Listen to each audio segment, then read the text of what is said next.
Good morning everyone, Radhe Radhe. তো শীতের সকালের সুন্দর একটি ব্লগ নিয়ে চলে এলাম তোমাদের সাথে। তো দেখতেই পাচ্ছ সকালটা কত সুন্দর, রাস্তায় কত সুন্দর কুয়াশা।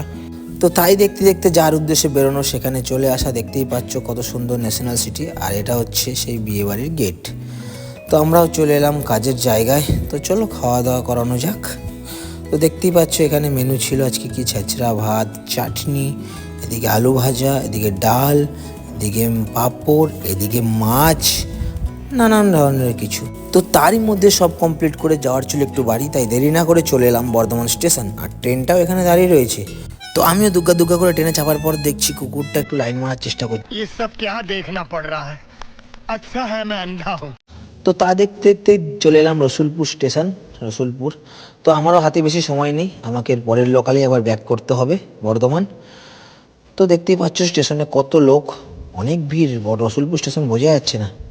তো এই দেখতে দেখতে আবার বর্ধমান চলে এলাম এখন এক্সেলেটারে। তো ভিড়টা দেখো বন্ধুরা, শুধু এক্সেলেটারের এখানে কোনো মেলা না, কোনো কিছু না, ভিড়ে ভিড়, কাতারে কাতারে লোক। তো কাকিমাটাও দেখছি পিছনে ঘুরে দেখছে। তো এই বিয়ে বাড়িটা ছিল না আমাদের কাজ, কিন্তু লোভ সামলাতে না পেরে আমি ভুল করে ঢুকে গেছিলাম এই বিয়ে বাড়িতে। रहा नहीं जाता। তো এখানে আসতেই দেখি ব্যঞ্জন পার্টিরা ব্যঞ্জন বাজাচ্ছে, এবং সন্ধ্যাবেলা তারই সাথে ছিল চা, গরম গরম বেগনি আর মুড়ি। বলো বন্ধুরা, জমে খের। তো এখানে নাজারাটা দেখো কত সুন্দর, প্লাস তার সাথে উঁচু উঁচু বিল্ডিং। তো এখানে কালকে হবে হলদি সেরেমনি। তো আজকের মতন এখানেই, কালকে আবার দেখা হচ্ছে। Tata, thank you.